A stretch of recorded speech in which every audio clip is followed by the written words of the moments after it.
उत्तर प्रदेश की राजधानी लखनऊ में कुल 6 विधानसभा सीटें पड़ती हैं।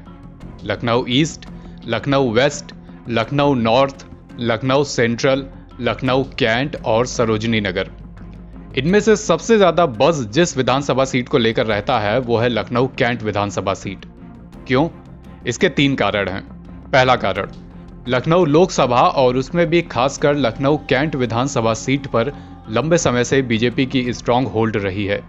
इसलिए एक ऐसा अनकहा परसेप्शन है कि जिसने लखनऊ कैंट विधानसभा सीट जीती उस पार्टी के लखनऊ लोकसभा भी निकालने के ज्यादा चांसेस रहते हैं।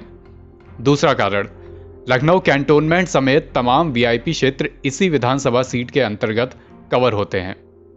तीसरा कारण, एक अनुमान के मुताबिक लखनऊ कैंट सीट पर करीब 1.5 लाख ब्राह्मण वोटर हैं, करीब 60,000 सिंधी और पंजाबी वोटर हैं, वहीं वैश्य और मुस्लिम समुदाय मिलाकर भी करीब 65,000 वोटर हैं।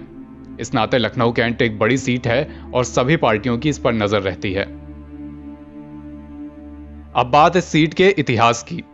यहां पिछले 33 साल में सिर्फ 2 बार विधानसभा चुनाव में कांग्रेस प्रत्याशी को जीत हासिल हुई है। 1989 में लखनऊ कैंट से कांग्रेस के टिकट पर प्रेमवती तिवारी जीती थीं।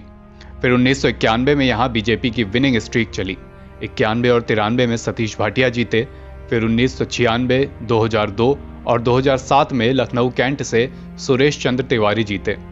2012 के विधानसभा चुनाव में कांग्रेस की रीता बहुगुणा जोशी ने इस विनिंग स्ट्रीक को तोड़ा और सुरेश तिवारी को करीब 22,000 वोटों से हराया। 2017 में एक बार फिर रीता बहुगुणा जोशी जीती, लेकिन इन चुनावों तक वो कांग्रेस छोड़ बीजेपी में आ चुकी थी। 2019 के लोकसभा चुनाव में भारतीय जनता पार्टी ने रीता बहुगुणा जोशी को सांसदी लड़ने के लिए इलाहाबाद भेज दिया। वो इलाहाबाद से जीतकर सांसद बन गईं। 2019 में ही लखनऊ कैंट विधानसभा सीट पर उपचुनाव हुए। यह सीट बीजेपी के पास ही रही और सुरेश चंद्र तिवारी एक बार फिर विधायक बन गए।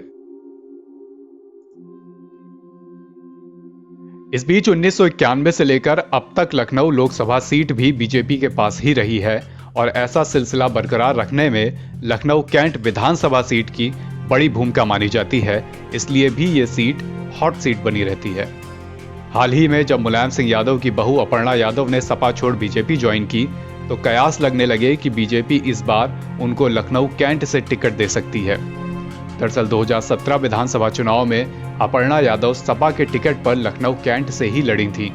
तब उन्हें 61,000 से ज्यादा वोट मिले थे, लेकिन वो रीता बहुगुणा जोशी से करीब 34,000 वोटों से हार गई थीं। कथित तौर पर अपर्णा चाह रही थीं कि उन्हें लखनऊ कैंट से ही भारतीय जनता पार्टी का इस बार टिकट मिले, लेकिन दूसरी तरफ रीता बहुगुणा जोशी भी कैंट से अपने बेटे मयंक जोशी के लिए विधानसभा का टिकट मांग रही थीं। परिवारवाद का आरोप न लगे इसके लिए खुद सक्रिय राजनीति से संन्यास तक लेने को तैयार थीं। उन्होंने बाकायदा आलाकमान को पत्र भी लिखा था। सूत्रों के मुताबिक पत्र में उन्होंने अपने बेटे मयंक के मल्टीनेशनल कंपनी की नौकरी छोड़कर साल 2019 में लखनऊ आने और बीजेपी संगठन के लिए किए गए कामों की पूरी सूची भी भेजी थी।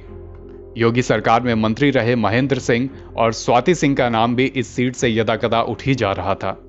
यानी कुल मिलाकर लखनऊ कैंट सीट पर एक अनार 100 बीमार वाला मामला था। हालांकि सभी कयासों पर विराम लगाते हुए बीजेपी ने अब लखनऊ कैंट से ब्रिजेश पाठक को टिकट दिया है। ब्रिजेश पाठक योगी सरकार में कानून मंत्री थे और पिछली बार लखनऊ सेंट्रल से लड़े थे और जीते भी थे। इस बार उन्हें लखनऊ कैंट लाया गया है। सामने हैं सपा से राजू गांधी और कांग्रेस से दिलप्रीत सिंह। लखनऊ कैंट सीट पर वोटिंग 23 फरवरी को है। एनबीटी ऑनलाइन की रिपोर्ट।